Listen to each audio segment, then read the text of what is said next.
Are you worried about high cholesterol? Has your doctor told you that your cholesterol is too high? Imagine waking up one day and realizing everything you thought you knew about cholesterol and saturated fat was based on flawed science.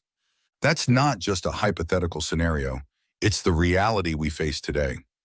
Did you know that the research that demonized saturated fat and cholesterol for decades was based on cherry-picked data from only 7 countries, when data from 22 were initially included when the research study began? Stay tuned as we unravel this shocking truth about cholesterol and its implications for your health. Welcome back to the Food Truth channel. My name is Rick. Food and nutrition are my passions, and I am about to share more truth about our food.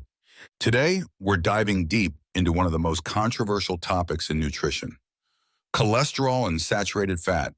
We're about to challenge everything you've been told, backed by the latest scientific research. So grab a notepad and pen. You might want to write down some of these mind-blowing facts Food Truth is about to share with you in this video. Let's start by turning back the clock. When was the last time you questioned why you believe what you do about cholesterol and saturated fat? In this video, we will bust some myth and share important truth based on the latest scientific research. The cholesterol myth began in the 1950s with the 7-country study conducted by Ancel. This study is often cited as the foundation for the diet heart hypothesis, which suggests that saturated fat intake leads to heart disease. But here's the shocking truth. Keyes had data from 22 countries, not just 7. In the 1950s, a biochemist named Ancel published a study that compared heart disease and fat consumption in a half-dozen countries.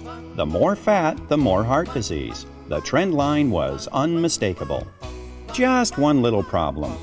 Keyes left out countries where people eat a lot of fat but have very little heart disease, like Holland and Norway.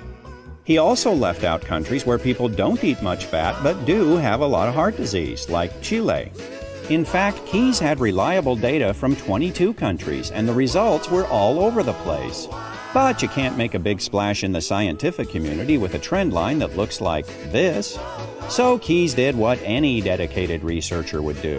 He threw out the data that didn't fit and published his results. His punishment for this bit of scientific chicanery was to get his picture on the cover of Time magazine. Keyes became known as the father of the lipid hypothesis, which says that eating saturated fat raises the cholesterol in your blood, and high cholesterol in your blood clogs your arteries and causes heart disease. That's essentially what Keyes did. He cherry-picked the data that supported his hypothesis and ignored the rest. Let's look at some of the data Keyes excluded. For example, the inhabitants of Crete and Corfu in Greece consume fat at almost the same rate. According to Keyes' hypothesis, you'd expect them to have similar levels of heart disease. But in reality, death from heart disease was 17 times higher in Corfu than in Crete. This contradicts the idea that fat consumption alone determines heart disease risk. Another researcher, John Yudkin, analyzed a more comprehensive data set and found a different correlation. Can you guess what it was? It wasn't fat, it was sugar that was strongly associated with heart disease. The legacy of the 7-country study has been long-lasting. It influenced dietary guidelines, public health policies, and even the food industry for decades. But as we've seen, its conclusions were based on selective data and flawed methodology. This serves as a crucial reminder of the importance of critical thinking in science. Just because a study is widely cited or influential doesn't mean it's without flaws. It's always worth digging deeper and questioning established beliefs, especially when it comes to something as important as our health. So what do you think? Does learning about the flaws in this foundational study change your perspective on the saturated fat debate? Remember, science is an ongoing process, and we should always be open to new evidence and interpretations. But here's where it gets really interesting. Dr. Uffe Ravenskov's study found that high LDL cholesterol in older adults was linked to lower death rates. Mind-blowing, right? It's like discovering that the bad guy in your favorite movie was the hero all along. Think about it. How often have you followed dietary advice only to hear it contradicted a few years later? It's like a nutritional version of Simon Says, and we're all playing along. According to Ioannidis, many dietary guidelines lack robust evidence, making us question the reliability of what we've been told. Dr. Malhotra and colleagues argued that the benefits of statins have been exaggerated and called for a reevaluation of cholesterol guidelines. It's a classic case of David versus Goliath, with new evidence challenging long-held beliefs. Now let's pause for a moment. I want you to consider your beliefs about cholesterol and saturated fat. Where did these beliefs come from? Have you ever questioned them? Please share your thoughts in the comments below. Now that we've debunked the origin of the cholesterol myth, let's discuss what cholesterol actually does in our bodies. Spoiler alert, it's not the villain you might think it is. Did you know that about 25% of your brain is made of cholesterol? A quarter of your thoughts are powered by cholesterol, even though you have been told to avoid it. Cholesterol is a building block for cell membranes, producing vitamin D and synthesizing hormones like testosterone and estrogen. Without it, we would literally fall apart and die. Bjorkhem and Meany emphasize that cholesterol metabolism in the brain is critical for normal brain function and development. Like the oil in your car's engine, things start to break down without it. Dr. Hunekoglu's research highlights cholesterol's role in steroid hormone biosynthesis in an article published in the Journal of Biochemistry and Molecular Biology. Let's break down the different types of cholesterol. It's not as simple as good and bad. It's more like a family with different personalities. You've probably heard of LDL, the so-called bad cholesterol, but did you know there are different types of LDL? LDL has 4 basic types: a big fluffy form known as large LDL, and 3 increasingly dense forms known as medium, small, and very small LDL. A diet high in saturated fat mainly boosts the number of large LDL particles, while a low-fat diet high in carbohydrates propagates the smaller forms of LDL.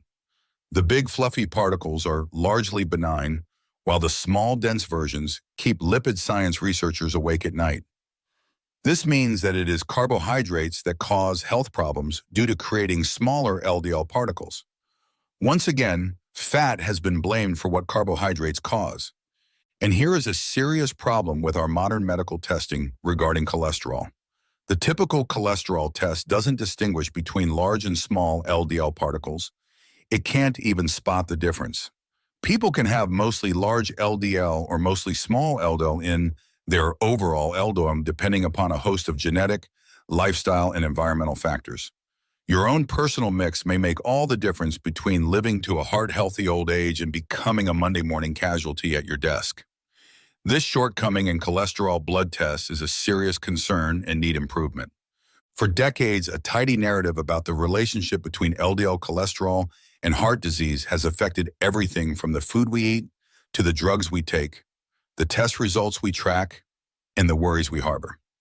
This oversimplified view of cholesterol, that all LDL is the same and that all LDL is bad, has enabled the adoption of an accompanying oversimplified dietary belief that all saturated fat consumption raises your risk of heart disease. HDL is the good cholesterol. Think of it as the cleanup crew sweeping through your arteries and keeping things tidy. Here's another thing your doctor might not have told you. The ratio of triglycerides to HDL is more important than your total cholesterol. It's like focusing on the quality of your diet rather than just counting calories. A study by Salazar MR et al. Emphasized the importance of the triglyceride HDL ratio in assessing cardiovascular risk. Next time you check your cholesterol, ask your doctor about your triglyceride to HDL ratio. You might be surprised by what you learn. All right, let's get to the juicy part. Remember when eggs were the enemy?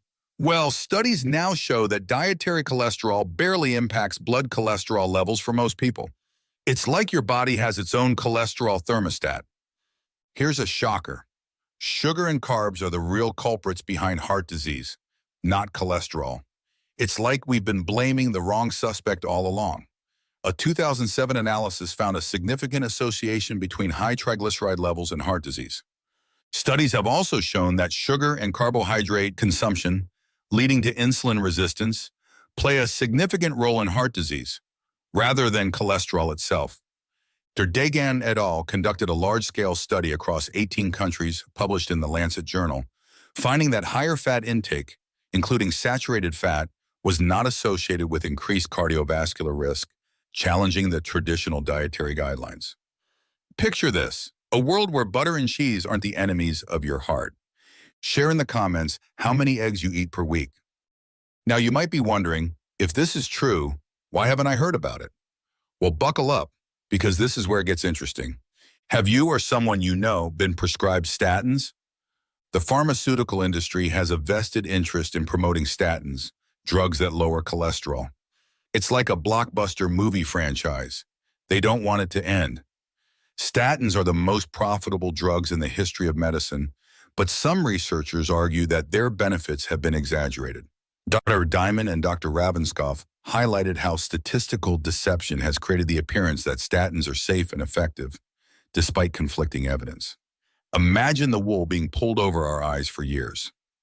A review by Abramson et al. Questioned the use of statins for primary prevention in low-risk individuals, suggesting that the risks may outweigh the benefits. It's like taking medicine for a disease you might never get. So what do you think? Has this changed your view on cholesterol and saturated fat?